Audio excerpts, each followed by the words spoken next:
நான் work from ஹோமில் இருக்கிறனால ஃப்ரெண்ட்ஸ் எல்லாருமே எப்போ அவைலபிளாக இருக்கமோ அப்போ பிளான் பண்ணி எல்லோரும் ஒரு நாள் ஆஃபீஸில் லாகின் பண்ணுவோம். இந்த வாட்டி வந்து ரொம்ப ஸ்பெஷலாக இருந்தது. ஏன்னா நான் என்னோடய செகண்ட் ட்ரைமஸ்டரில் போகிறேன்.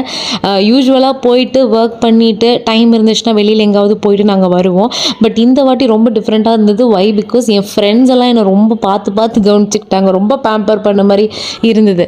வீட்டில் நானும் என் ஹஸ்பண்டுங்கிறனால அவ்வளோ பெருசாக கவனிப்பெல்லாம் இருக்காது இல்லையா. அவர் பார்த்துக்குவார் மிஞ்சி போனால். ப்ளஸ் நான் தான் ஃபுல் டே வீட்டில் இருக்கிறனால என்னை பார்த்துக்கணும். பட் என் ஃப்ரெண்ட்ஸோடு இருந்தது எனக்கு ரொம்ப ஹாப்பியாக ரொம்ப ஸ்பெஷலாக இருந்தது. யாருமே லஞ்ச் எடுத்துகிட்டு போகல. அதனால் ஃபுட் கோர்ட்டில் எனக்கு சாப்பிடவும் பிடிக்கல. அதனால் ஆஃபீஸ் பக்கத்தில் இருக்கிற இடத்துக்கு நாங்கள் போய் லஞ்ச் முடிச்சுட்டு சீக்கிரமாக வந்துட்டோம். அதுக்கப்புறம் எங்களோட ஒர்க்கை கண்டினியூ ஃபினிஷ் பண்ணிவிட்டு ஈவினிங் நாங்கள் கிளம்பிட்டோம். மார்னிங் வந்து பாப்பாவை ட்ராப் பண்ணிவிட்டு ஸ்ரீனியே வந்து என்னை ஆஃபீஸில் ட்ராப் பண்ணிட்டாரு. பட் ஈவினிங் அவருக்கு கொஞ்சம் வேலை இருந்தனால வர முடியல. நானே வந்து ஆஃபீஸ்லேருந்து கேபு பிடிச்சி நான் வீட்டுக்கு வந்துட்டேன். வந்ததுக்கப்புறம் பயங்கர டயர்டு. அப்புறம் பேக்கில் இருக்கிறதெல்லாம் எடுத்து வச்சுட்டு நான் நல்லா ரெஸ்ட் எடுக்க ஆரம்பிச்சிட்டேன். உங்களுக்கு ஆஃபீஸ் போக பிடிக்குமா, வீட்டிலேருந்து ஒர்க் பண்ண பிடிக்குமான்னு மறக்காமல் கமெண்ட் பண்ணுங்கள். டாட்டா பாய்.